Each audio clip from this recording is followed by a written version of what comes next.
ఈ ఎన్నికల్లో నిలబడ్డప్పుడు పెద్దలు కడియం శ్రీహరి గారు కావచ్చు, లేకపోతే రాజయ్య గారు కావచ్చు, ఆడబిడ్డ విషయంలో మాట్లాడాల్సిన విధంగా మాట్లాడాలి. వాళ్ళ గౌరవాన్ని వాళ్ళు నిలబెట్టుకోవాలి. వాళ్ళు గౌరవం నిలబెట్టుకోలేకపోయినా, వాళ్ళు మాట్లాడే పద్ధతి బాగలేకపోయినా ఈ గన్పూర్ ప్రజలు కర్రుగాల్చి వాళ్ళిద్దరికి వాత పెడతారన్న సంగతి ఈరోజు మన అందరికీ తెలుసు.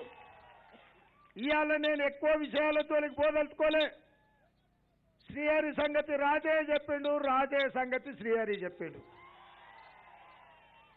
ఎవరు ఎట్లాటోళ్ళో మనం ఎవరని చెప్పాల్సిన పని లేదు. శ్రీహరి గారి గురించి తెలుసుకోవాలంటే రాజయ్య చెప్పిన విషయాలన్నీ వినాలి. అది ఎన్కౌంటర్లు కావచ్చు, 100 కోట్ల రూపాయల ఆస్తులు కావచ్చు. అదేవిధంగా రాజయ్య గురించి ఆయన రాజయ్యనా కృష్ణయ్యనా ఏందో నాకైతే తెలియదు, కానీ శ్రీహరి గారే రాజయ్య గారి గురించి చెప్పారు. వీళ్ళిద్దరికి ఇంకొక గొప్ప సారూప్యత ఉన్నది. ఆయన ఉప ముఖ్యమంత్రిగా పనిచేసిండు, ఉద్యోగం ఊడగొట్టుకున్నాడు. ఈయన ఉప ముఖ్యమంత్రిగా పనిచేసిండు, ఈయన ఉద్యోగం ఊడిపోయింది. వీళ్ళిద్దరి జాతకాలు, వీళ్ళిద్దరి గుణగణాలు చంద్రశేఖరరావుకు తెలుసు కాబట్టి ఓసారి ఉద్యోగం ఇచ్చి అర్ధాంతరంగానే ఇద్దరికి ఉద్యోగాలు ఊడగొట్టిండు. ఈయనని ఎంపీగా అర్ధాంతరంగా ఇంటికి పిలిచిండు, మంత్రేసి మల్లవిచ్చిండు.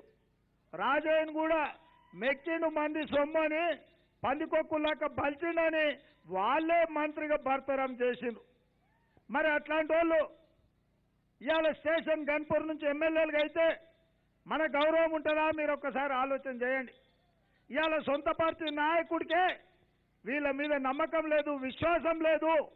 వీళ్ళని విశ్వసించొద్దు, వీళ్ళని నమ్మొద్దు. వీళ్ళు ఎమ్మెల్యేలుగా ఉండడానికి అర్హత లేదు, మంత్రులుగా కొనసాగడానికి వీళ్ళకు హక్కు లేదు అని చెప్పి చంద్రశేఖరరావు నిర్ణయించారు. ఇవాళ మీరు ఆలోచన చేయండి. ఇదే కడియం శ్రీహరి గారు విద్యాశాఖ మంత్రిగా పనిచేశారు, మీకు మాత్రం డిగ్రీ కాలేజీ తీసుకురాలి. ఇదే మంత్రులు వీళ్ళు వైద్య ఆరోగ్య శాఖ మంత్రిగా పనిచేసిండ్రు, మీకు మాత్రం 100 పడకల ఆసుపత్రి తీసుకురాలి. మీ పిల్లల్ని మాత్రం ఎన్కౌంటర్లు చేసి AK-47 తుపాకీ తూటాలకు బలి తీసుకున్నారు. మరి ఈ పరిస్థితిలో ఇవాళ చదువుకున్న మహిళగా, చైతన్యం ఉన్న మహిళగా సోనియా గాంధీ గారు అండగా నిలబడి ఇందిరమ్మను మీ అభ్యర్థిగా నిలబెట్టారు. మీరు గెలిపించండి. మీ స్టేషన్ గన్పూర్కు 100 పడకల ఆసుపత్రి, డిగ్రీ కాలేజీ ఇచ్చే బాధ్యత నేను తీసుకుంటా, మీకు మాట ఇస్తున్నా.